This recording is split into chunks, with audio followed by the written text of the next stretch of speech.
at horse camp, there are usually several families and we take turns cooking.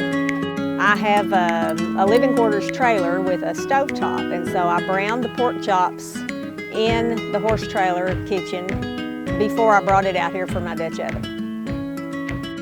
You could make your own liner with parchment paper, but these are really nice. Go ahead and spend the money for them. And if I'm lucky, when we're through and I'm ready to clean up, I'll just lift that out and throw it away, and I won't even have to do any cleaning of my Dutch oven. So we start out by emptying a package of hash browns. I like the hash browns that also have the onions and peppers with it. And we're going to add a can of cream of celery soup. And if you're out on the trail, cans that have the pop top lids are a lot easier.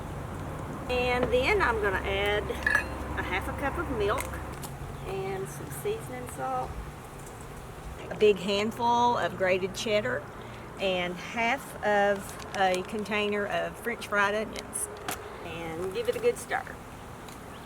So we're going to pour that in the bottom.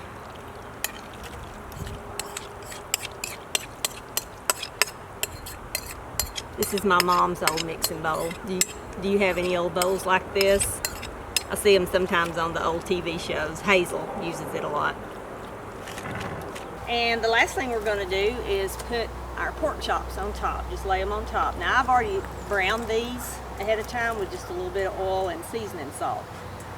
And we're going to lay them on top, and they're going to finish cooking with the potatoes.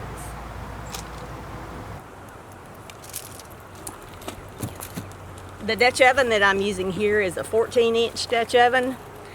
It might be a little bigger than I needed. I could have used a 12, so this is going to cook probably a little faster, but that's okay.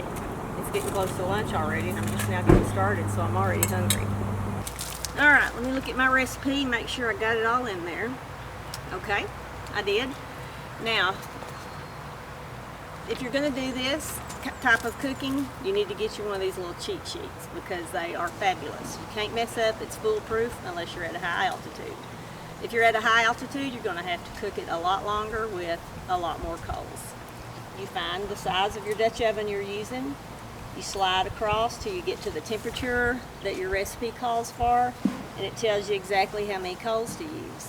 And the rule of thumb is to put 2/3 of your coals on the top and 1/3 on the bottom, because heat rises.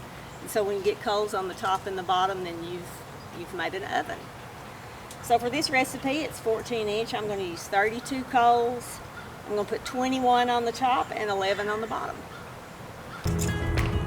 Now you always want to cook with a Dutch oven that has legs so that it is up off of the coals. You don't want it just sitting right on the coals. So make sure your Dutch oven has legs and that your lid has a rim around it to hold the coals in. All right, I've got 11 on the bottom.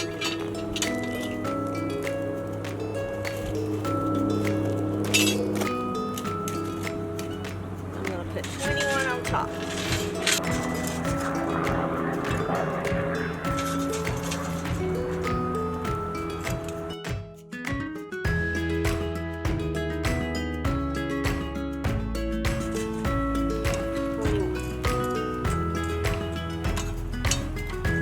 Those spread out kind of evenly, and I'm going to set the timer. Okay, my timer's going off, and you want to be careful not to get any of the ashes down in your food. I'm going to say that it's done. So I'm going to remove it from the coals, and I'm going to dump the top coals off. And I'm going to set it aside and go on to something else until we're ready to eat it. And it'll still cook because the whole Dutch oven is very warm right now.